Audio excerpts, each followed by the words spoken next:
Saw that? Yeah.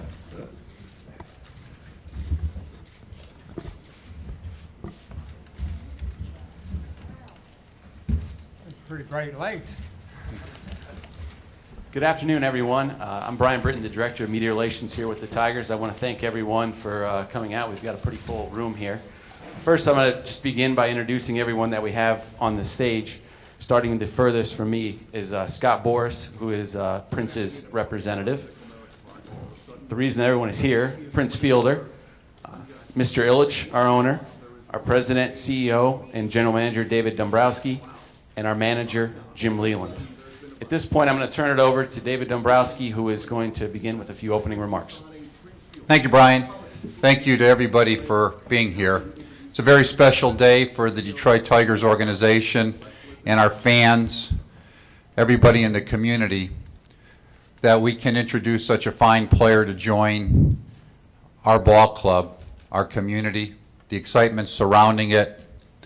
One of the best hitters in the game of baseball today, an all-star, somebody that has roots from the city. And before I introduce him, I do want to make special note to thank, first of all, the person that makes this most possible is Mr. I.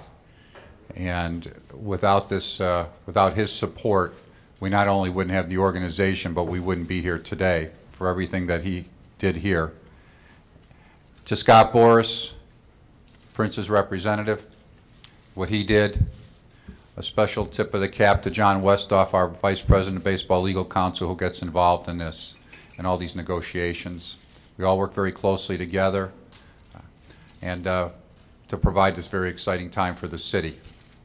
I have a chance to hear from other people up here throughout the time period and open to questions. But without further ado, I want to bring up the newest member of the Detroit Tigers organization for him to stand and for him to make the presentation of his new jersey, Prince Fielder. Prince.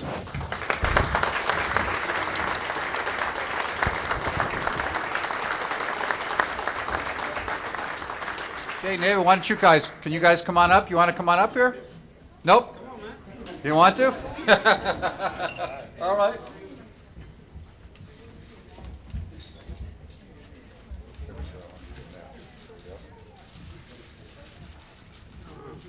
Got to cover those locks. There you go. A tiger!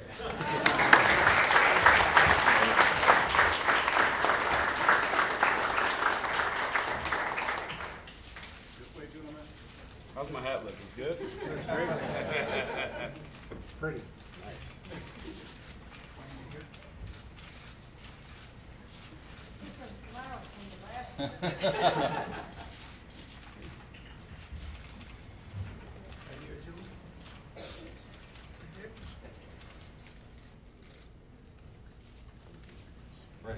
Right.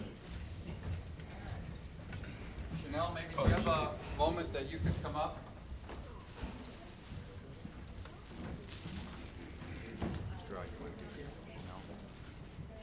She's coming up here.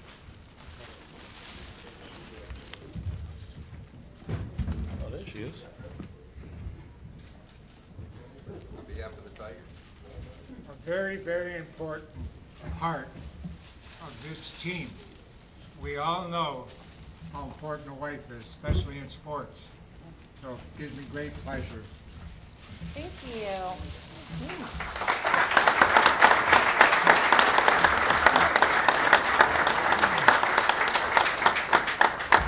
There's my other son over there. Here. No, All right, okay. all right. He doesn't like the limelight, huh? No, not at all.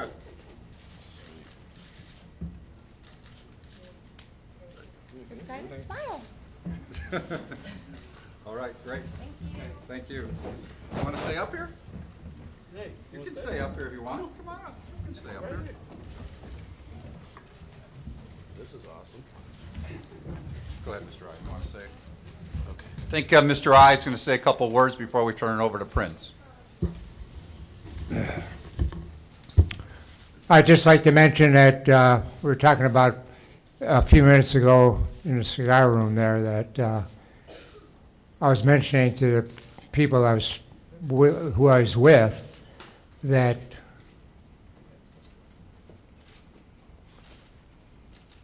at the old ballpark, Cecil, after Tiger games, would come up to the box, and he'd bring me food, and I'd say, "Well, thanks a lot." And we sit down, and all he did was talk about Prince. And Prince is going to do this, and Prince is going to do that, and and I said to myself, just typical father, bragging about one of his kids. But I know Cecil well, and how often Prince was in the ballpark, he got very familiar with it at a very young age. And when he was around, I don't know, Prince was 14, we started putting him in the upper deck, or 15? 12. Sorry. So anyhow, after he started putting in the upper deck, I said, "Don't you come upstairs anymore. You don't have to tell me any more about it." So he was marked to be a Major League Baseball player. Thanks, Mr. I. Appreciate it. And Prince, anything you want to say before? Yeah. First of all, I want to thank my wife, my lovely wife, and she means the world to me, and she's kept me on track to get here today. So I just want to say thank you to her. Thank you. I want to say thank you to Mr. Illitch and the Illitch family. This is awesome. I don't really know what to say. I'm just excited, and this is kind of a dream come true. So I'm excited. I want to thank Scott. It's my man right here. I messed up his hair earlier. I said, when I was 18, whenever we get to this day, I'm gonna mess his hair up. So it does get messed up. So yeah, I'm just excited to be here, I can't wait to get it going. Thank you. Thank you. Thank you, Prince. Thank you, everyone. At this part, we're ready to do the question and answers. Rick is on my immediate right, and Eileen here is on my left with microphones. So please raise your hand and wait for them to come to you with the microphone. At that point, you'll be able to ask your question.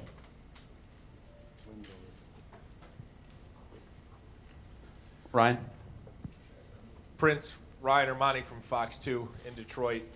Just when you put that Old English D on, what does that mean to you coming full circle? I mean, this is basically your home and where you grew up. It's I don't know. It's awesome. I don't know what to say. It's just I just never thought this could happen, and it's happened now. So it's just it's an awesome moment, and I'm glad I get to be here with my family and one of my sons up here. But yeah, it's, like I said, this is an awesome moment, and it's a real special day. Lynn? Mike, can you tell us, please, how this amazing and rather startling deal all came about? Mike Illitch? Please.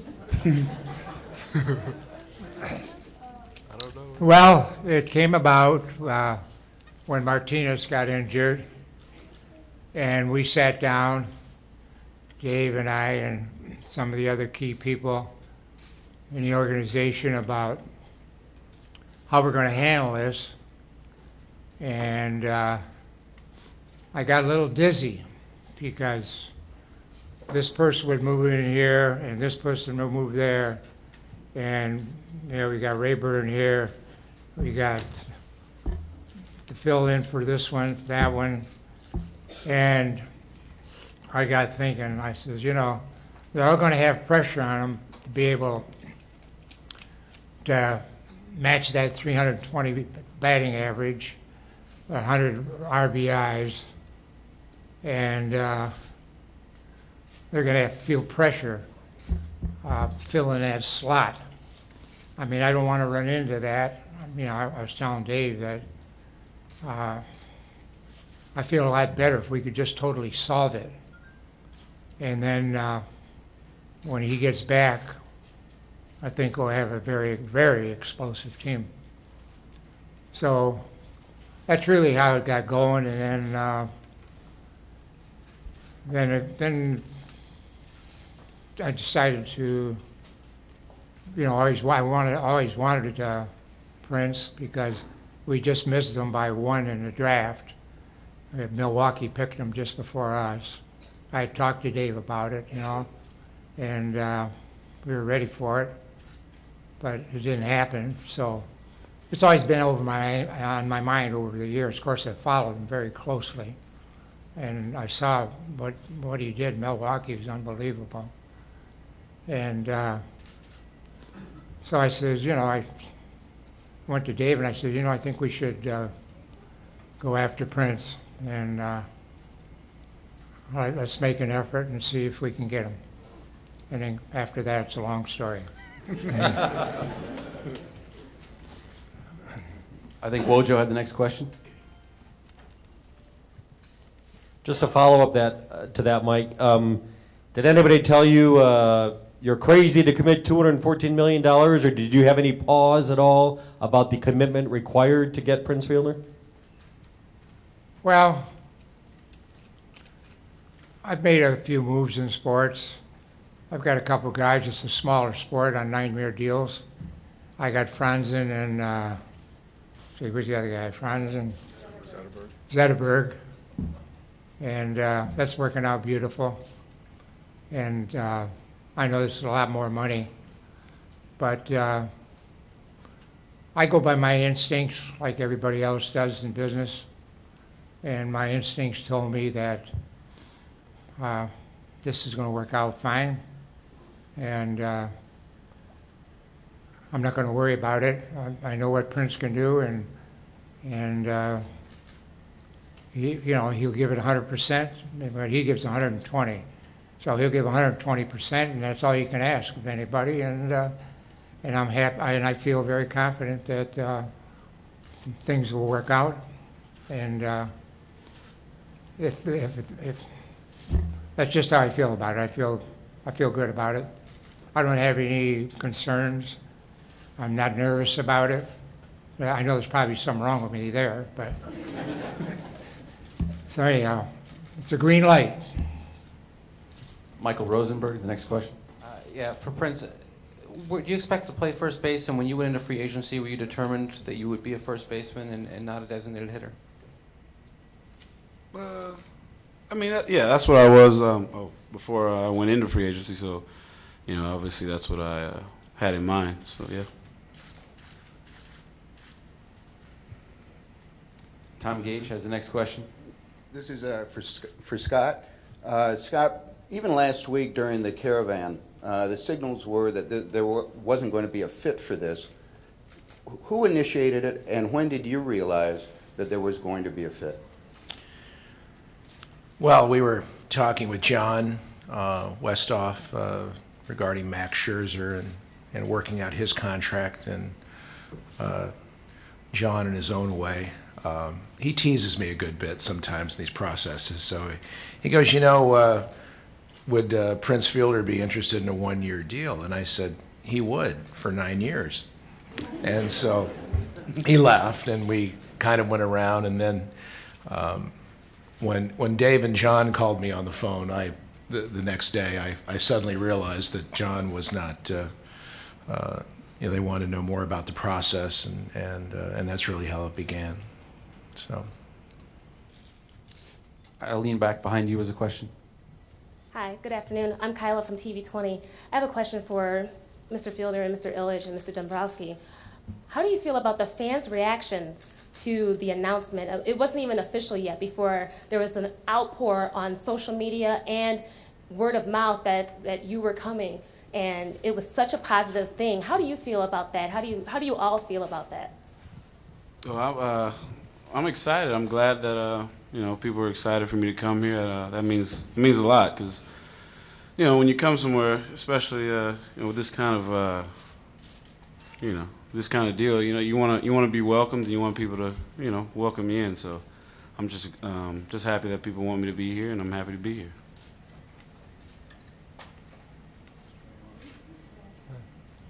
Well, to me, it's extremely exciting. I mean, you can just tell. I mean, starting on Tuesday, when it leaked out, I guess, at the time when we really weren't anticipating it, I said, if we get our ticket sales in Lakeland for spring training, I get that ticket count on a daily basis. The next morning, I got the ticket count, and between 3:15 and the end of the day, we had sold 5 times as many tickets in that day than we sell on a daily basis.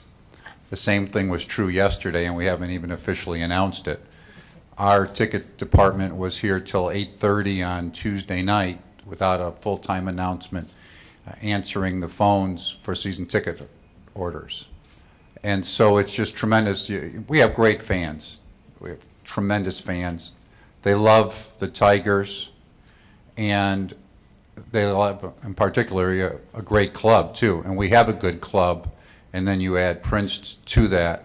You can see why they're excited, and the enthusiasm's been fantastic. And really, it's driven by bringing a good player on board like that, but with what Mr. Rye has done, really topped it off. Chris, why don't you stand up? You're checking emails and all that stuff.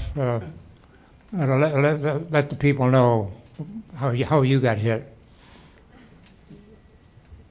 Yeah, well, my unofficial barometer is the number of texts and emails that I get from friends and fans and family and everyone in between. And we've always gotten a lot over the years when we signed folks like Pudge Rodriguez and Maglio Ordonez.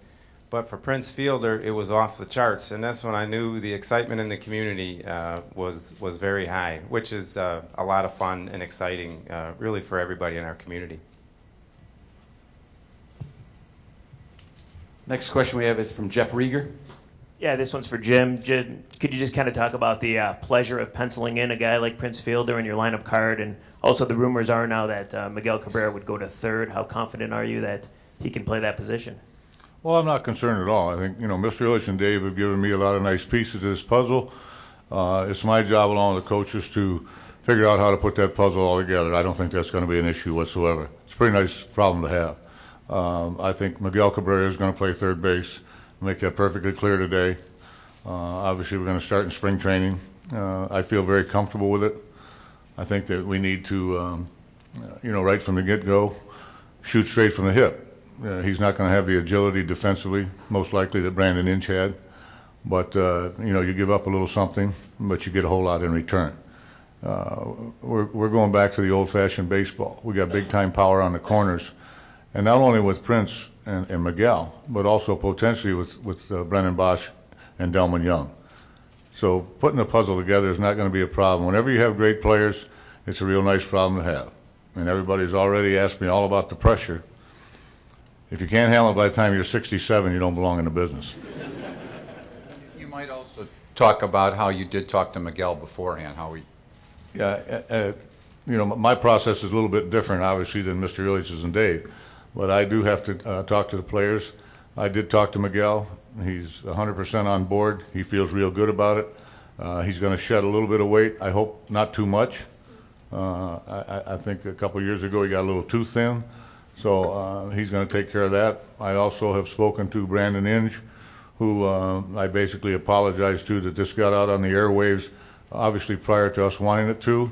And I'm sorry he had to hear it other than from the horse's mouth, but at that particular time, I was not at any liberty to discuss this whatsoever. So I have talked with Brandon. He's not the happiest camper. He certainly understands. And we try to deal with these issues as we're supposed to be. That's part of our responsibility. The next question there in the back behind Eileen. Colin Windecker from WKZO Radio. Prince, just talk a little bit about what it's going to be like having a player such as Miguel Cabrera batting either before or after you in the lineup. It's going to be awesome. I think, but my years in Milwaukee, I also had Ryan Braun there as well. So I think it's going to be awesome to have another another MVP type player to play with, as well as the MVP and Cy Young. So. Next question over here in the back. Ryan Slocum from ABC 12 in Flint. Hey, Prince, this question's for you. There was a lot of rumors that maybe you wouldn't want to come back here because of the issues with your father. Was there any of that at all, or what? Does 214 take care of that? Well, no, money's doesn't take care of that. But as far as coming here, I'm just excited to be here. I'm I'm just looking forward to coming back where I grew up at. It's just gonna be like they've already said, the fans are really excited. So I'm just glad that they remembered me. So I get to come back and play in front of the fans I kind of grew up with, or grew up in front of actually. So it's cool. Next question is Denny Cap. Prince Denny Cap with WDFN here in Detroit. When you look outside that window and you see the cavernous Comerica Park, I know your averages here weren't super great, but does a player like you have to approach this field any differently, or do you adjust your swing at all differently to try to hit more gaps here as opposed to trying to launch into areas where they might not go out as they did in other parks? Well, I mean, I'm not that good anyway to pick where I want to launch at, but I'm glad you think that. But no, I'm just gonna, you guys know me. I swing, I swing pretty hard. I mean, I'm trying to hit line drives, and I think, I think with my power, I don't have to try to do anything different. Just try to make solid contact. Next question is from Ryan. Ryan Armani, Fox 2, here in the back. I guess any of you can answer this question. When you look outside from our vantage point, it looks like the sense of urgency to win is now. Can you speak to how important winning and winning now is to this organization? Well, I'll speak because that falls into my responsibility along with others, but we're trying to win right now. We've got a club. We tried to win last year. We are close. I think we've reached the point now on a yearly basis we feel that way. When you look at the core of our group of players, there's a lot of guys that are on that field right now that are quality players. I mean, we talk about Prince, of course, who adds to that with Miguel, Justin Verlander, the MVP. We feel like we have a solid staff, a good everyday lineup, and so we're trying to do what we can to win. And all you can do is take care of your business on a daily basis, and Jim is very good at that with our players. But our ultimate goal is to win a world championship. We're not at a point where we're building. You're always aware of the future. So I don't mean to downplay the future because we have some good young players coming too that are going to be contributors to the organization. But it's no secret we're trying to win a world championship. Tom has the next question. This is for Prince. You were 5 years old, 5 to 12 the first time around in Detroit. What are your fondest memories from that time? Oh, well, of course, coming here, I'm pretty much every day with my dad and taking batting practice and just, getting thrown in trash cans by Tony Phillips and Pete Incaviglia and, like I said, yeah, Tony, giving me candy on the side because my dad said not to go in there. There's a lot of good memories, and hopefully I can give those to my two boys because I think those memories have actually helped me, especially in professional baseball, seeing how all these guys who I thought were just superheroes, how much they were having fun playing baseball. It was just having fun, just like I was at 12. So it was a lot. It helped me a lot, and just showed me what I really wanted to do as far as a job. Nothing better. Well, I went to school here, so I've definitely had friends at the time. But as you get older, you lose contact. But I can't really remember the city that much. I mean, I remember a lot, but once I get back here and start, once I get here and start getting around, I'm sure it'll all come back to me. Lynn was the next question. For Prince, this is important. I know you have great respect for Miguel Cabrera. And Prince, he is being dislocated from a position where he was very comfortable and was playing very, very well. The Tigers are resolute about him being able to make this transition to third base. Based upon some history and the fact that it's been a lot of years since he played there regularly, if this doesn't work out, which is a very real possibility, would you be amenable at all to sharing time as a first baseman in DH? Well, I mean, I'm a team guy. Whatever that time comes, if we have to make that decision, I'm sure, we'll talk about it and see what happens. But as of right now, I think I'm confident in Miguel doing a good job because of the fact that that's where he started out, at third base. So, I'm just here to win and, have a good time. Prince, yeah. This is for you. Obviously, your numbers speak for themselves, all you've done on the baseball field. You've also been somewhat of a YouTube sensation with some of the incidents you've had with teammates, other players, umpires, so forth. How do you describe your demeanor on the field? Passionate, aggressive, laid back? How would you describe yourself, and what can we expect to see from you? Well, I mean, you probably see the same things you've seen as well as on the field. I think I'm aggressive just because I think that's how you have to be when you play any sport, rather. You want to be on the attack, So, yeah, just expect hard baseball and aggressiveness. Next question is Marty in the back. This is for Dave. Dave, you've addressed the corners excellently, for lack of a better word. What is your plan now for the DH position? Well, I think that, if you don't mind, I'm going to turn it over to Jim, because making out the lineup really is, and we've talked about, but that's his responsibility, so I'll turn it over to him. Well, we're going to have great versatility with it. I mean, you play a lot of things by ear. Everything that looks like you can etch it in stone today always doesn't work out that way.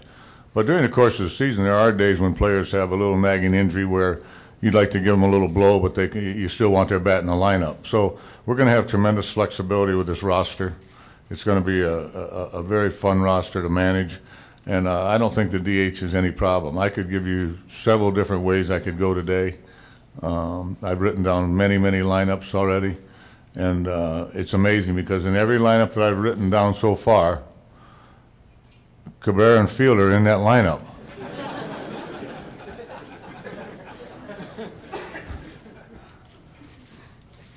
Next question over here. Pat Batchelor from WDET. Question for either Dave or Jim Leyland. A lot has been written about transitioning Miguel back over to third. If you look at his career numbers, they're comparable, fielding-wise, they're comparable to Ramirez or Beltre.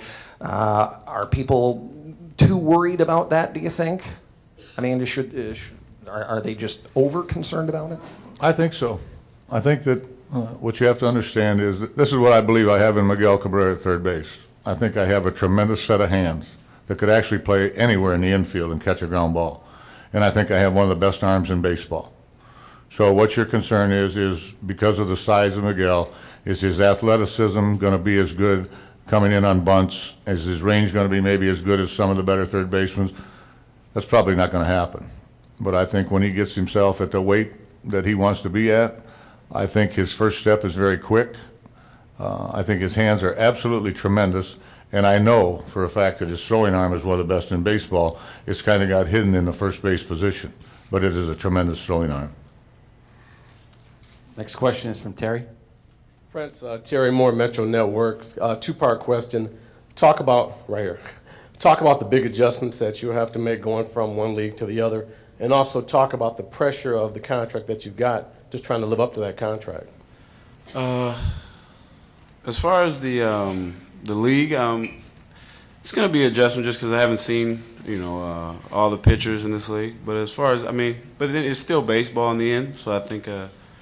I'm confident about that part. I mean, it's all baseball. I mean, because in the minor leagues, you didn't see anybody either. So I think it will be all right in that part. And as for the contract, as far as living up to it, I'm just, I think like Mr. Illitch said, I'm just going out there and playing hard. I think that's the main reason why I think, the Brewers wanted me here. And the Tigers wanted me here. And I wanted to be here. It's just the fact that, they see I play hard, and that's what I like about the team. They play hard as well. I think that's all I really can do, because as far as trying to live up to it with a certain, statistic goal or whatever, I mean, that's just it's out of my control. So I think if I show up every day ready to play, that's all I can do, and play hard, and I'll be happy with that. Next question, Jeff. Yeah, this one's for Dave. I just wanted to mention that my wife Marion has never been at a Tiger press conference. And I said, well, come on, you got to come down. She goes, well, I don't know. I don't know what they're like. I said, well, you've been at a Red Wing conference, And she goes, yeah.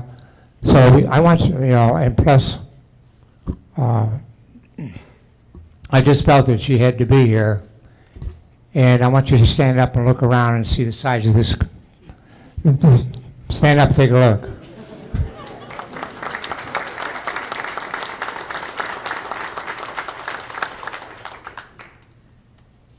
You made it.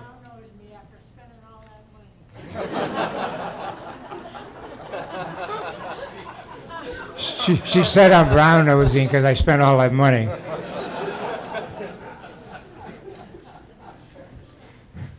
Jeff? Yeah, this one's for Dave. Just curious, are you satisfied with this club now after the Fielder signing going into spring training, or could you maybe see a couple other trades, free agent pickups, you know, that the Tigers are rumored to kind of be in for? I think we're pretty well set going in. You always can be better, and that's my job. So you're always looking to get better, but you're trying to do that with the parameters that we currently have. I think that we've talked about adding a couple of veteran or non-rostered pitchers to come in to compete for the 5th spot. Not guys on guaranteed contracts, nothing along those lines, but somebody that if our youngsters maybe aren't quite ready, which we think that they are, but just in case they don't make it, we can lean on that. And we're still looking at that. Al Avila been working on it hard the last couple of days with everything we've talked about. He keeps working on it and coming into me almost every 10-15 minutes with an update with conversations that he's had. So we're still working on it. Will it happen? I'm not sure. But that is something that we're looking to do. I think positional player-wise, we're pretty well set. Lynn has our next question. This is a question for both Scott and Dave, and it's dead serious. Prince is husky, and as men get into their 30s, oftentimes the weight will pick up. Is there a weight clause, frankly, or something equivalent to it in this contract? And Scott, if I can also ask you, we're missing something on chronology here. When did you have your first conversation with Mike Illitch? Those two questions, please. Well, first of all, there was never anything about Prince and his conditioning or anything that was even questioned by anyone in this club at any time. I think that's a part of the fact that the Tigers have done their due diligence in understanding who Prince Fielder is. It sounds like Mr. Illitch was doing due diligence when Prince was 5. But as far as the involvement of how the Tiger organization works, Dave and John always initially contact me and let them know they have an interest in the player. The Illitch family and Mike's involvement is something that, you know, way back when we have a history where, you know, Mike really let me know in 2003 what he wanted to do for his community, what he wanted to do for his family, and what he wanted to do for his team. And I think once I understood the passion and once I understood what it was, we started with Pudge, then Maglio, and Kenny Rogers, and 3 years later we had a team from 119 losses in a World Series. And that type of success and that type of commitment is something that travels in the player community. So when players talk about the Detroit Tigers, you're not talking about something that is anything other than a family business and a family who has a goal that is a baseball goal, certainly, but it's also a community goal. And in doing all that and driving that forward, I think the aspect of it is that when you can tell players when they're young that you can look at the Detroit Tigers as a candidate for you when you're a free agent. And players look at that and they look at Detroit differently. This is a necessary follow-up. When, though, because you were dealing with the Rangers and with the Nationals, and everybody in baseball knew that, when did you have your first substantive conversation about Prince with Mike Illitch? I don't know the exact date, and I was dealing with a variety of teams. I've been in free agency a while, and the teams just kept calling for Prince. There were a number of teams that came in this process, and I think the reason for the process, which I can now say because it was a personal matter, was that Prince and Chanel redid their vows in early January, and we really couldn't begin this free agency until the 11th. And so we had a number of teams waiting and a number of teams in order to do this, and we had to filter through the process, and Prince had to meet everyone involved and such. But I would imagine that, you know, once John and I had a conversation and Dave and I had a conversation, then Mr. I and I began some discussions about his intent and what he wanted for Prince and what he felt this team was going to do. And remember that his goal ultimately was to win a world championship, and certainly Prince is here because involved in this process, when you look at this lineup and you look at the opportunities to play with, I mean, Miguel Cabrera, I don't think many people really know it, but those of us who study the metrics and statistics of this game, this is one of the greatest players in the game. And you couple that with Prince Fielder in the middle of a lineup, and you have something not only of quality and unique today, but you have something of historic quality as far as what production you can receive. And certainly when I gave that information to Prince and he looked at this and he evaluated it and he said, when I come here, I've got one of the greatest opportunities in my free agency to win a world championship. And that was really a dynamic that I think had a lot to do with Mr. I's discussions and the fact that we certainly told the Tigers that, you know, how Prince felt about them. Noah had the next question. This question is for Jim. Do you have any immediate preference or sense on what order Cabrera or Prince could hit in the lineup, or is that the type of thing that could stay flexible through the season, maybe, depending on matchups and so forth? Well, I mean, the plan right now is to, you know, have Jackson lead off, Bosch hit second, Cabrera third, Prince fourth, Delman fifth, Avila sixth, Peralta seventh, Dirks, Thomas, Kelly eighth, and Rayburn ninth. So that's pretty hard to mess that one up. Wojo? Mike, just a little bit of a follow-up to Lynn's question about talking with Scott Boras. How urgently or desperately did you want this? Was this a case where you went to Dave Dombrokski and said, deliver me Prince Fielder no matter what? Or how badly were you pushing and pressing for this? It wasn't a case of pressing. It was a case of we're going to go out and do it. I mean, we give our best effort to get him. And as far as Scott Boras, I want to tell you something. He knows his team better than I do. I mean, he knows every player, what their averages are, where they're from, what they did during their career, who leads the team, what areas that are necessary, and he just knows everything about the Detroit Tigers. I was flabbergasted. I mean, you know, utility players, everybody. We went through a big discussion, or he went through a big discussion, and pointed out to me that some of the things that he thought were necessary to win a World Series, and he explained to me why, and so on and so forth. There's great salesmanship involved with that, but the guy is an encyclopedia when it comes to knowing the teams and knowing the people that are associated with the organizations.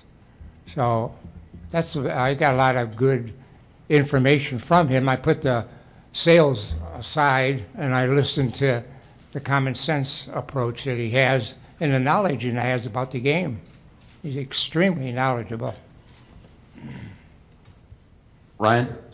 Ryan Armani, Fox 2. Jim, this question is for you. You talked a while ago about you put 1 million lineups together, and you talked to Brandon Inge. In any of those lineups, did you have Brandon Inge catching, playing shortstop, second base, anywhere that he can be useful to this team? I did not have him at those positions. I did have him on a potential DH day for somebody at third base. I did. The plan right now, I also want to add this, so we're not going to be talking about this later on. The plan is not to defense for Miguel at third base late in the game, as we speak today. We will monitor that, but as we speak today, I don't think that you defense for those star players very often. So that is the plan today. But I did have Inge in the lineup at times at third base. Now, what you mentioned is he does have versatility, so there could be a moment when, you know, we would go that direction. But the lineup that I had him in right now would be at third base. You know, depending on who's DHing that day or you know, who's a little sore, who may need a day off. Sure. And he should still be a valuable part of this club. Marty? This question's for Jim. Jim, are you, with all the power you have, at all at least concerned a little bit about the lack of team speed that they have? Well, if they hit them where they're supposed to hit them, they can trot. So I'm not really as concerned about that as everybody else. I've always, we did talk about speed, and we did want to address that a little bit, but as I've told everybody forever, I'd rather have a slow guy that can hit than a fast guy that can't. So, you know, we're a doubles team. That's Dave's favorite hit in baseball, the doubles. And if you looked at us last year, we hit it in the gas and we hit it over the fence. That's what we do. We're not really a manufacturer type team. So we're going to, I think for any good manager, I think the key is you manage the players you have. Whether you work in an office or anywhere else, you're charging people, you manage the people you have. And you manage those people to get the best out of them. And the player's job is not to adjust to the manager's style. It's the manager's job to adjust to the player's style. Let's just take 2 more questions. I got one over here to my right. Just a fun one, Amy Lang from Fox 2. We've heard from a lot of handsome gentlemen up here today, but there's a real cute little guy who's up there yawning and wiping his eyes, and I'm wondering, Prince, if you wouldn't mind, if your son, if he's feeling up to it, introduce himself to us and tell him how he feels about his New Jersey. You want to do that? You just want to say your name? Sure. Go ahead, man. You just start. Do I just say Jaden? Yeah, I'm pretty sure they know your last name. Just tell them. Say hi, I'm Jaden. Hi, I'm Jaden. Hey. You excited? I guess. How do you like that shirt you're wearing there? Pretty good. Thank you. Perfect. You did good, man. We have one more right behind Eileen. Hi, this is Kyla again from TV 20. Mr. Dombrokski, how hard was it to give up that big salary cap pretty much that you had to give for Mr. Prince? And who were you looking at before you decided to sign with Prince Fielder? Well, we don't have a salary cap in baseball like other sports. I mean, ours is more an imposed what we decide we're going to do from a financial perspective. We always have those parameters, but also I'm in a position with, and I've worked with Mr. I now for a long time, that my arrangement with him is when we operate that if I think there are things that make sense for us, I run it by him. Financial, as ownership, he has the ability to make whatever decision he wants to make when it comes to financial aspects, and it's up to us then to try to make that work. We have a very good business operation. Dwayne McLean handles that. And I think it's important because when you ask what other guys, sort of the chronology, last week was kind of a crazy week. We were out on the caravan. Of course, it started off with Victor's news, unfortunate news. I let Mr. I know that on Tuesday. Just like the rest of us, that when that news hits you, you're somewhat, get the wind knocked out of you. And then on Wednesday, when I was driving to Grand Rapids for the banquet that night, my phone rang. And it was David Aegis saying, Mr. I'd like to talk to you. Have a minute? And I said, sure. He said, well, what are we going to do now? I mean, in a very, what's your plans? I said, well, I'm gathering some names and getting them together. This just happened, talking to our scouts, had the free agent list, going to put this together. On Thursday, when the same call came through, when I was in Grand Rapids, I said, I put all these names together. There's some solid guys out there, Mr. I, but there's only one difference maker out there, and that's Prince Fielder. And he says, well, why don't we try to get him? So on Thursday, and again, I was driving, we had some conversations. John was talking to Scott. John had already kind of tossed that one-year deal out to Scott on Tuesday. And at that point, he called them back to see where they were on Thursday it was. And that's really when the conversations more started at that point. It was apparent, and we were kind of joking at the time, but that we weren't going to sign Prince for 1 year. And that's why when I told people I didn't really see there was a fit at that point, because we didn't have an indication at that time that we were going to go long term. But Mr. I, after thinking about it, in fact, I can think, when I came back here on Friday from the caravan, I came up into my office. It was about 4:45, and John was in the office, and he's saying, "Oh, thank good, Dave's back right now. Come on in here. Good timing, Mr. I. We need to call Mr. I. He's on the phone." And we called him and really updated him on the situation. And he said, "Well, let's see if we can get something done here." And John had already talked to Scott and had made it our initial offer on that time. We didn't see a deal, wasn't getting done at that point. But a lot then picked up starting the next day, and I was on the phone numerous times with Mr. I. But it was always a situation with talking back and forth. That we needed to make sure that these were some of the things we needed to do if we were going to go forward. We needed to talk to Miguel. We reached the point that when I reached out to Jim on Sunday to call Miguel officially and talk to him, because we were moving along. We weren't at a deal point at that time. Tried to make Mr. I aware of where we stood from all the attendance, where we thought we could go. But he, at that point, then wanted to make it happen. And we were glad to make it happen, but it's also our responsibility to make him aware of where we stand as an organization. But we're absolutely thrilled that it was able to work out along those lines. But when it comes to secondary plans, we didn't have any secondary plan that was close to Prince Fielder. It was one up here and everybody else. And there's some good, when I say that, there's some very good players, some guys that are quality names, some guys that may go to the Hall of Fame that are out there that are not signed. But they're in a position where they're not quite at that. I mean, he's entering the prime of his career. When you look at his numbers, he's 27 years old. He's in the prime of his career with guys like Miguel and Justin Verlander that 27, 28 years old. So there was nobody that was even close. Well, thank you, everyone. That kind of concludes this portion of today's press conference. We appreciate everyone coming. And again, big welcome to Prince and to his family here in Detroit.